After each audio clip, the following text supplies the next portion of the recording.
Your Excellency, President Emmanuel Macron, Bharat एवं France के सम्मानित डेलीगेशंस, फ्रेंड्स, bonsoir, नमस्कार। सबसे पहले मैं अपने परम मित्र प्रेसिडेंट मैक्रो को हार्दिक धन्यवाद देता हूं। उन्होंने इस ऐतिहासिक हेरिटेज साइट में मेरे डेलीगेशन का और मेरा बहुत भव्य और बहुत स्नेह से स्वागत किया। यह मेरे लिए एक यादगार पल है। G7 समिट के लिए राष्ट्रपति मैक्रोन द्वारा आमंत्रण, भारत और फ्रांस के बीच स्ट्रैटेजिक पार्टनरशिप और मेरे प्रति उनके मैत्री भाव का उदाहरण है। आज हमने बहुत लंबी बातचीत की और G7 के जो एजेंडा है, जिसका नेतृत्व फ्रांस कर रहा है, उसमें पूरी तरह सफलता मिले और भारत को जो सहयोग अपेक्षित है वो सहयोग पूर्ण रूप से आपको प्राप्त हो, ये भारत का हमेशा संकल्प रहेगा। बायोडायवर्सिटी हो, क्लाइमेट चेंज हो, कूलिंग और गैस के इश्यूज हो, इन सभी विषयों पर भारत सदियों से, परंपरा से, संस्कृति से, संस्कार से प्रकृति के साथ तालमेल करके ही जीने के पक्ष का रहा है। प्रकृति का विनाश कभी भी मानव कल्याण के लिए उपकारक नहीं हो सकता है और उस विषय का इनिशिएटिव इस G7 समिट में जब हो रहा है, तब भारत को और खुशी के लिए ये पल है। फ्रेंड्स, भारत और फ्रांस के बीच संबंध सैकड़ों साल पुराना है। हमारी दोस्ती किसी स्वार्थ पर नहीं, बल्कि लिबर्टी, इक्वलिटी और फ्रेटर्निटी के ठोस आदर्शों पर टिकी है। यही कारण है कि भारत और फ्रांस ने कंधे से कंधा मिलाकर आजादी और लोकतंत्र की रक्षा की है, फासिज्म और एक्सट्रीमिज्म का मुकाबला किया है। फर्स्ट वर्ल्ड वॉर के दौरान हजारों भारतीय सैनिकों का बलिदान आज भी फ्रांस में याद किया जाता है।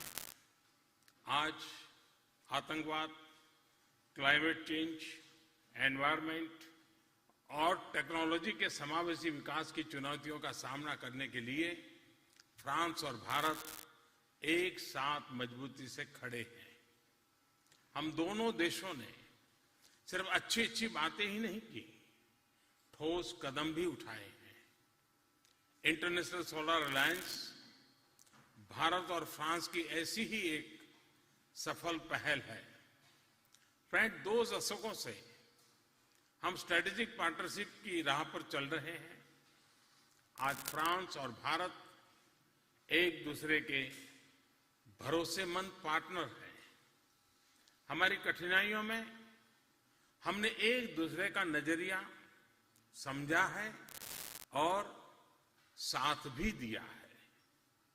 फ्रेंड्स, प्रेसिडेंट मैक्रो और मैंने आज हमारे संबंधों के सभी पक्षों पर विस्तार से चर्चा की। साल 2022 में भारत की आजादी को 75 साल होंगे। तब तक हमने न्यू इंडिया के लिए कई लक्ष्य रखे हैं। हमारा प्रमुख उद्देश्य है भारत को $5 ट्रिलियन की इकोनॉमी बनाना। विकास के लिए भारत की आवश्यकताओं में फ्रेंच एंटरप्राइज के लिए स्वर्णिम अवसर है। अपने आर्थिक सहयोग को बढ़ाने के लिए हम skill development, civil aviation, IT, space और अन्य बहुत से क्षेत्रों में नए इनिशिएटिव्स के लिए तत्पर हैं। डिफेंस कोऑपरेशन हमारे संबंधों का एक मजबूत स्तंभ है। मुझे प्रसन्नता है कि विभिन्न परियोजनाओं पर हम अच्छी प्रगति कर रहे हैं। 36 राफेल में से पहला विमान अगले महीने भारत को सौंपा जाएगा। हम टेक्नोलॉजी और को प्रोडक्शन में सहयोग को बढ़ाएंगे। फ्रांस पहला देश है जिसके साथ हमने new generation civil nuclear agreement sign किया है। हमने अपनी कंपनियों से आग्रह किया है कि वे जेतापुर प्रोजेक्ट पर तेजी से आगे बढ़े और बिजली की कीमत को भी ध्यान में रखें। यह भी खुशी की बात है कि दोनों ओर से टूरिज्म में बढ़ोतरी हो रही है। लगभग 2.5 लाख फ्रेंच पर्यटक और 7 लाख भारतीय पर्यटक हर वर्ष एक दूसरे के देश में आते हैं। विद्यार्थियों के आदान प्रदान को हायर एजुकेशन के क्षेत्र में विशेष रूप से बढ़ाना चाहिए। 2021-2022 में पूरे फ्रांस में भारतीय सांस्कृतिक फेस्टिवल नमस्ते फ्रांस का अगला एडिशन होगा। मुझे आशा है कि भारत की विविधतापूर्ण संस्कृति में यह फेस्टिवल फ्रांस के लोगों की रुचि को और गहरा करेगा। मैं जानता हूं कि योग फ्रांस में बहुत लोकप्रिय है। मुझे आशा है कि फ्रांस में मेरे और भी बहुत से दोस्त इसे स्वस्थ जीवन शैली के रूप में अपनाएंगे। फ्रेंड्स, मैंने ग्लोबल चैलेंजेस के लिए भारत और फ्रांस के सहयोग के महत्व की ओर इशारा किया था। हम दोनों देशों को आतंकवाद और रेडिकलाइजेशन का लगातार सामना करना पड़ रहा है। क्रॉस बॉर्डर टेररिज्म का मुकाबला करने में हमें फ्रांस का बहुमूल्य समर्थन और सहयोग मिला है। इसके लिए हम प्रेसिडेंट मैक्रो का धन्यवाद देते हैं। हमने सिक्योरिटी और काउंटर टेररिज्म पर सहयोग को व्यापक बनाने का इरादा किया है। मैरीटाइम और साइबर सिक्योरिटी में भी हमारे बढ़ते सहयोग को और मजबूत करने का फैसला भी हमने किया है। मुझे प्रसन्नता है कि साइबर सिक्योरिटी और डिजिटल टेक्नोलॉजी के संबंध में एक नए रोड मैप पर हम सहमत हुए हैं। इंडियन ओशन क्षेत्र में हमारा ऑपरेशनल कोऑपरेशन तेजी से आगे बढ़ रहा है।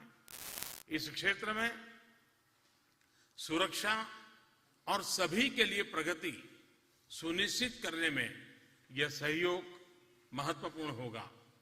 फ्रेंड्स, मैं अपने अभिन्न मित्र प्रेसिडेंट मैक्रो को इस चुनौतीपूर्ण समय में एक नए विजन, उत्साह और कुशलता के साथ फ्रांस और G7 के नेतृत्व के लिए अनेक अनेक शुभकामनाएं देता हूं।